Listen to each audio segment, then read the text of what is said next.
Chapter 2. The Dream. One night, 2 or 3 weeks later, when the boy was in bed, Rhoda Brooke sat by the dying fire in her little house. She stared at the fire for a long time, but she saw only the picture in her head of the new wife. At last, tired from her day's work, she went to bed. But the picture of Gertrude Lodge did not go away. When Rhoda slept, the young wife was still there in Rhoda's dreams. She sat on Rhoda's body in the bed, staring into Rhoda's face. Her blue eyes were cold, and with a cruel laugh, she put her left hand in front of Rhoda's eyes. There, on the 3rd finger, was her wedding ring, and the phantom of Gertrude Lodge laughed again. Rhoda turned this way and that way, but the phantom was still there. It sat, heavier and heavier, on Rhoda's body, and now Rhoda could not move. Always in her ears was that cruel laugh, and always in front of her eyes was that left hand with its wedding ring. At last, half dead with terror, Rhoda suddenly put out her right hand, took hold of the phantom's left arm, and pulled it hard. The phantom fell off the bed onto the floor, and Rhoda sat up.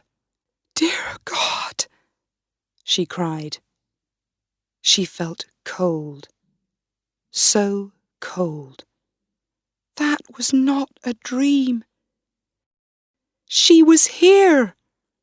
She could still feel the young woman's arm under her hand, a warm, living arm. She looked on the floor for the woman's body, but there was nothing there. Rhoda Brooke slept no more that night, and at the dairy, early the next morning, she looked pale and ill. She could not forget the feel of that arm under her hand. When she came home for breakfast, her son asked her, "What was that noise in your room last night, Mother? Did you fall off the bed?" "Noise? What time did you hear it?" "About 2 o'clock. But what was it, Mother? Something fell. I heard it. Was it you?" Rhoda did not answer, and after breakfast she began to do her work in the house. At about midday she heard something and looked out of the window. At the bottom of the garden stood a woman, the woman from her dream. Rhoda stood still and stared. The boy came to look out of the window too. "Oh, there's Mrs. Lodge," he said. "She told me—" "Told you?" said his mother. She looked angry. "Why did you speak to her? I told you not to." "She spoke to me first. I met her in the road." "When was this?" "Yesterday." "What did you tell her?" Nothing. She began to talk to me, and then she saw my old shoes. She said, "Do they keep the rain out?" And I said, "No, they don't. But Mother and I have no money for new shoes." Then she said, "I can give you some better shoes." She's bringing them now, I think. Perhaps they're in her bag. She's very nice, Mother. She gives things to lots of people. By now, Mrs. Lodge was at the door. Rhoda wanted to run away, but there was no back door in her little house.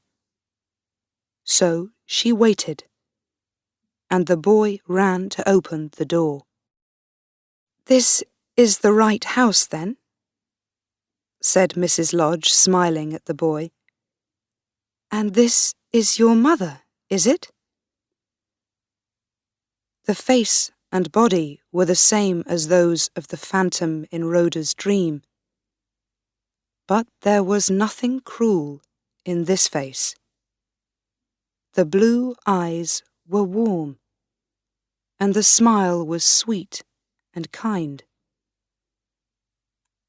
The young woman took the shoes out of her bag and gave them to the boy. She smiled and talked in a warm and friendly way.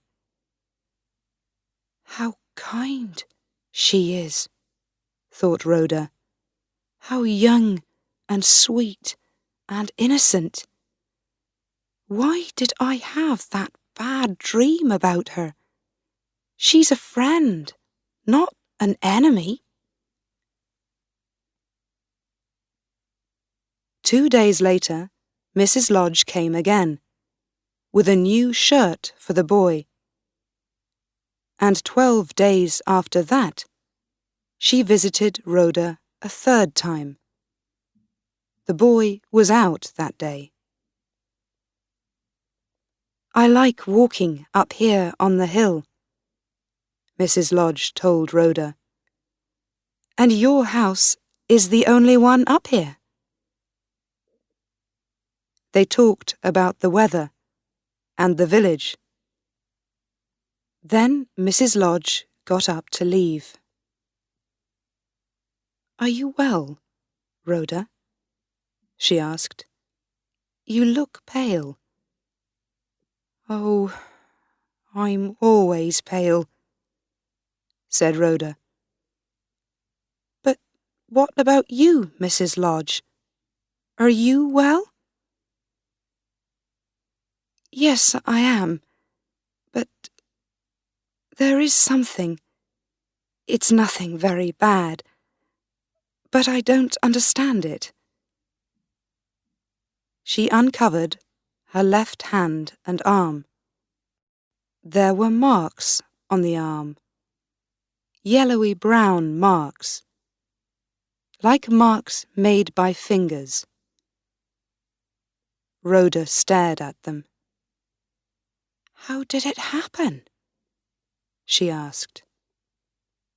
"I don't know," said Mrs. Lodge. "One night, when I was in bed, I had a dream. And then, suddenly, my arm hurt very badly. Perhaps I hit it on something in the daytime, but I don't remember it." She laughed. "My dear husband says it's nothing very much. And he's right, of course." "Yes. Which night was that?" said Rhoda. Mrs. Lodge thought for a moment. "It was 2 weeks ago today. It was 2 o'clock in the night. I remember, because I heard the clock." It was the same night, the same hour, as Rhoda's dream of the phantom. Rhoda remembered the terror of it and felt cold. How can this be?